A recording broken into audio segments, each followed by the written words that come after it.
Seja bem-vindo, bem-vindas mais uma vez ao nosso canal Brasil Cultura Invisível.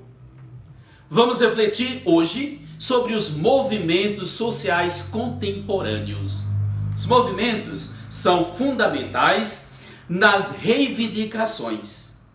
As organizações sociais exigem do Estado o reconhecimento dos direitos ou a manutenção dos direitos. Os movimentos sociais, diferentes e partidos políticos, não buscam controlar o Estado. Há vários tipos de movimentos sociais. A filósofa Nancy Fraser afirma que há dois tipos de movimentos sociais. Primeiro, os movimentos sociais que lutam por redistribuição. E o segundo, que luta por reconhecimento. O primeiro busca corrigir ou eliminar as injustiças econômicas e sociais, que são representados pelos sindicatos, que buscam a redistribuição de renda por meio dos salários justos.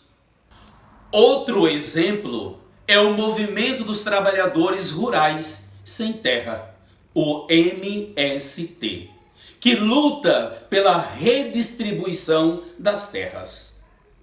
O segundo busca o reconhecimento, corrigindo ou eliminando injustiças culturais, a negação de direitos de vários grupos sociais.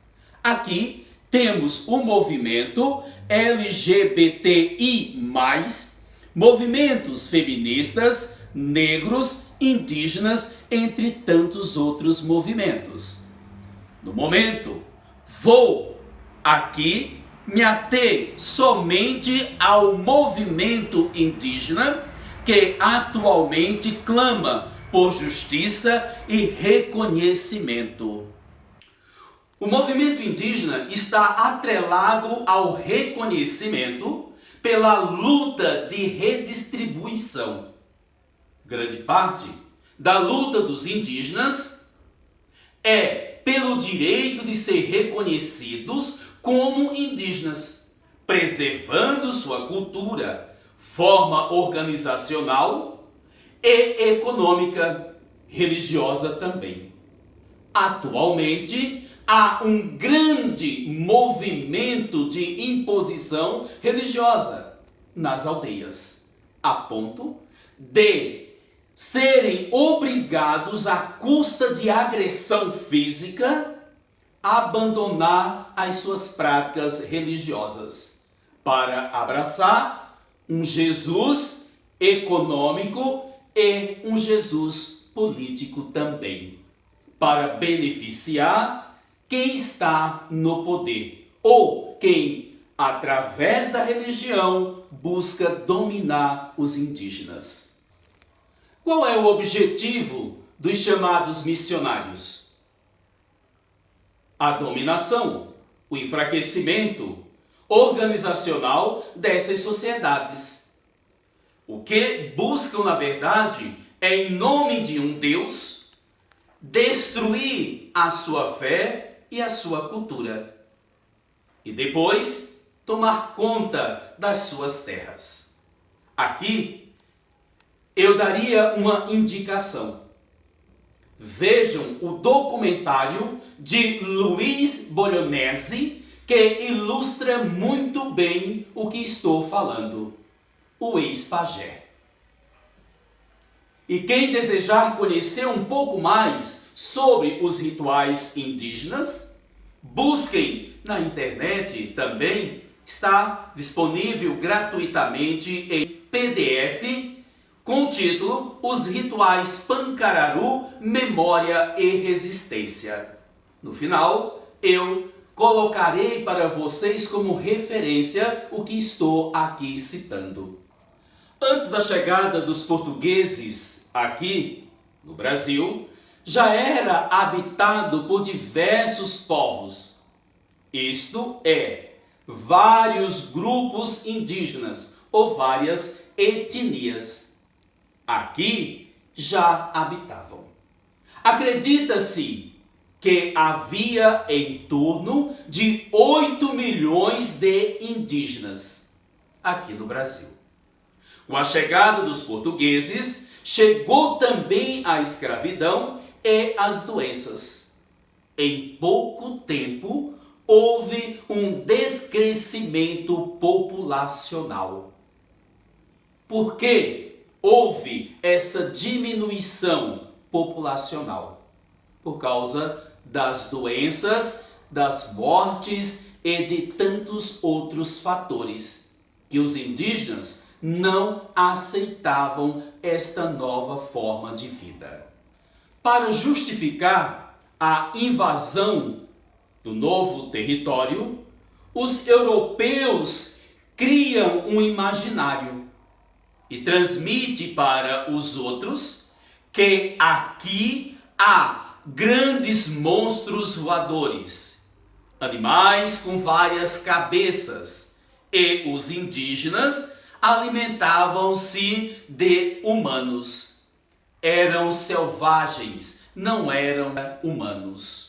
Para ilustrar esse pensamento, quando que o europeu não via o indígena como gente, vejamos o que fala para nós Pietro Vitorino Reni. Ele diz o seguinte: não é diferente o parecer do Frei Bernardo de Nantes. Conforme este missionário, os índios parecem homens de fato, são animais, têm uma forma humana por fora, mas esconde instintos bestiais no interior. Vive sem fé, sem leis, sem rei, não tendo nenhum vínculo social. Cada um por si, independentemente dos outros. Egocentrismo. Não conhecem divindade, não têm nenhuma ideia religiosa. Suas crenças são ridículas. Nus como os animais, seus costumes animalescos negam a forma humana que eles têm. Nesse mesmo pensamento, vemos que o Frei Martinho também faz algumas considerações.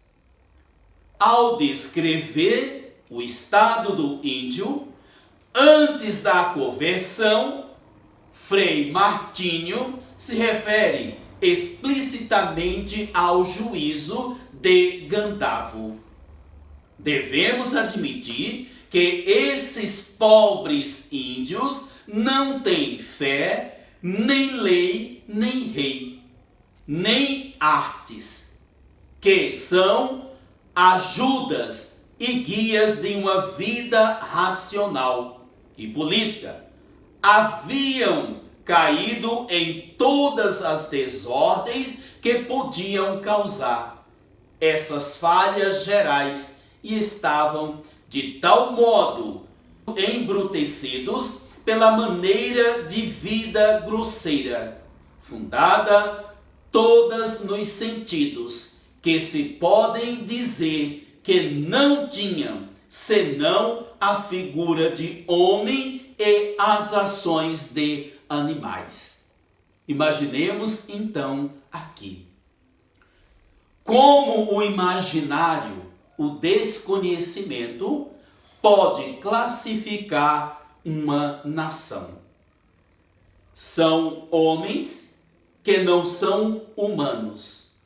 São pessoas que têm atitudes de animais.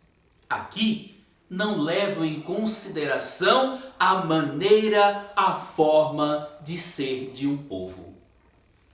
Conforme todos nós sabemos, os diversos grupos indígenas que habitavam aqui eram organizados e tinham os seus rituais, as suas organizações. Mas isso é justificado para dominar e para criar no seu imaginário alguém que é mais forte, alguém que pode dominar. Se os indígenas são considerados não humanos, nós podemos então dominá-los. Sempre ouvimos dizer que a nossa língua é o português, como sendo uma única língua. O censo de 2010 apresenta 274 línguas hoje faladas em todo o território nacional. Essa língua falada pelos povos indígenas.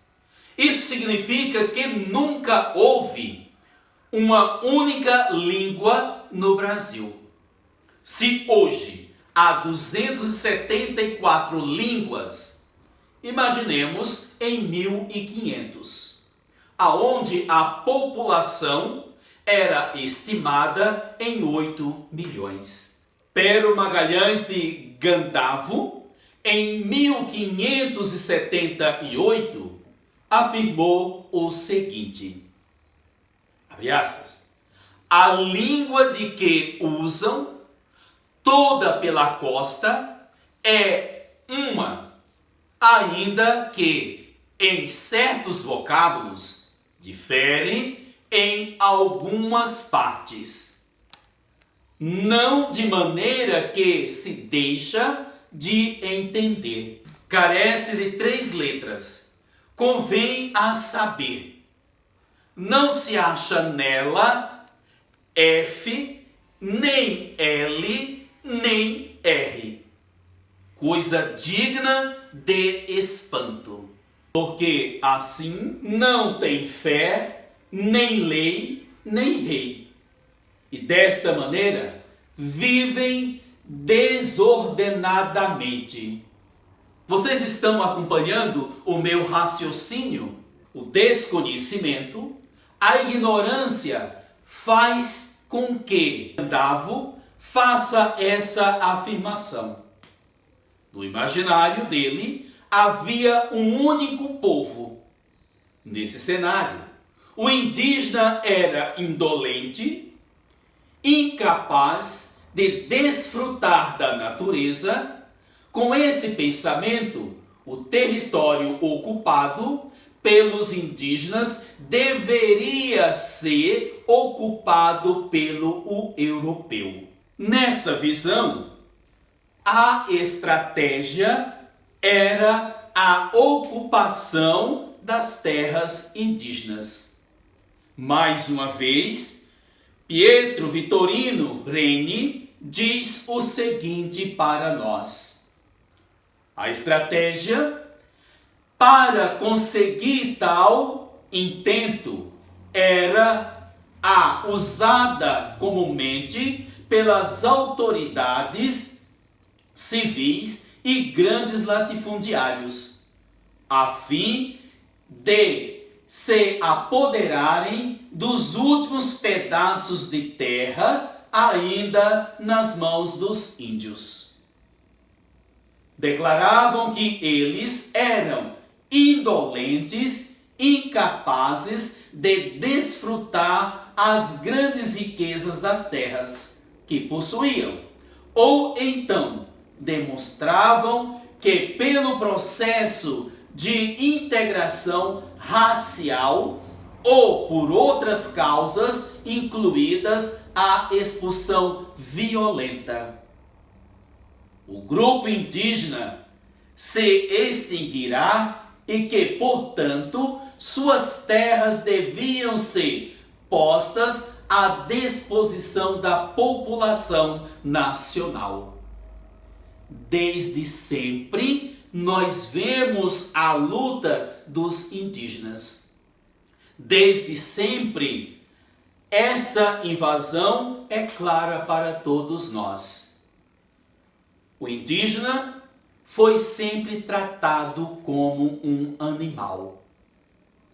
Aquele que vem de fora, que é superior, vê o indígena como animais e acha-se no direito de destruir a população para pegar as suas terras. E hoje, como é que estamos? Será que não estamos vivendo a mesma forma? Será que os invasores hoje não estão travestidos de missionários? Em nome de Jesus, vamos ocupar, vamos destruir a fé, vamos fazer com que eles agora sejam doutrinados e aceitem a salvação, destruindo uma população. Gilberto Freire afirma que quem matou o índio foi o açúcar. Freire está falando, logicamente, do povo do Nordeste. O avanço da criação do gado do Brasil chega ao sertão. Por que isso acontece?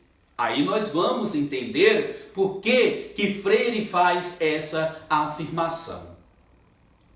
O litoral era ocupado com a plantação da cana-de-açúcar. Com a chegada do gado, deixado também ali no litoral, o gado começa a destruir a plantação da cana-de-açúcar, claro, pequenas partes.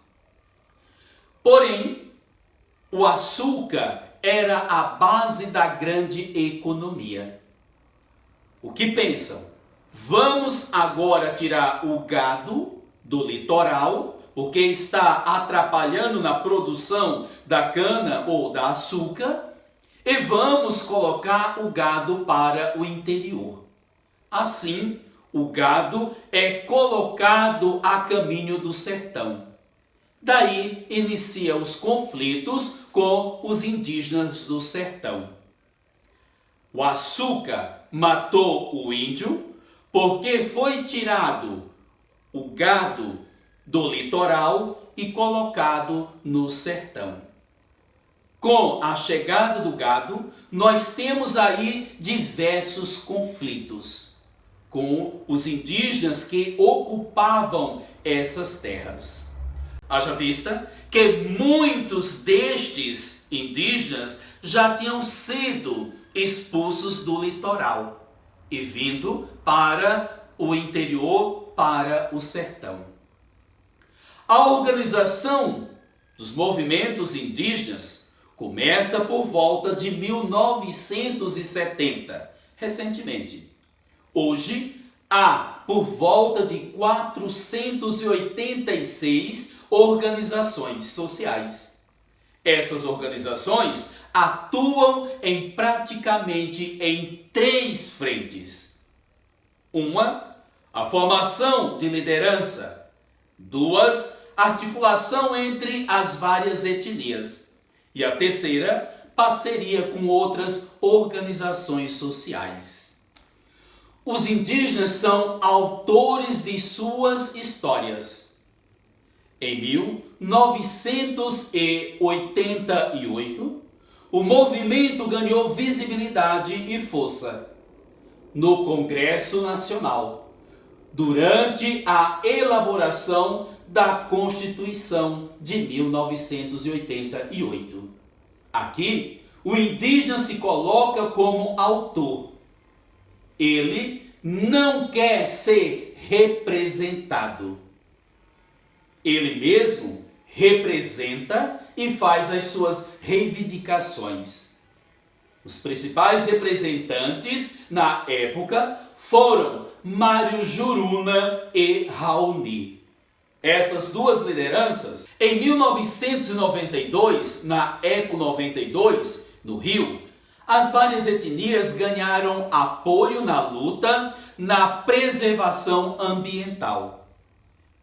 Em abril de 2000, na comemoração dos 500 anos do Brasil, os indígenas foram agredidos fortemente pela polícia. Com esse acontecimento, houve uma desarticulação dos movimentos indígenas. Em 2002, as diversas lideranças retomam o diálogo unificado com as suas articulações. O indígena quer ser reconhecido como indígena e não como outra cultura.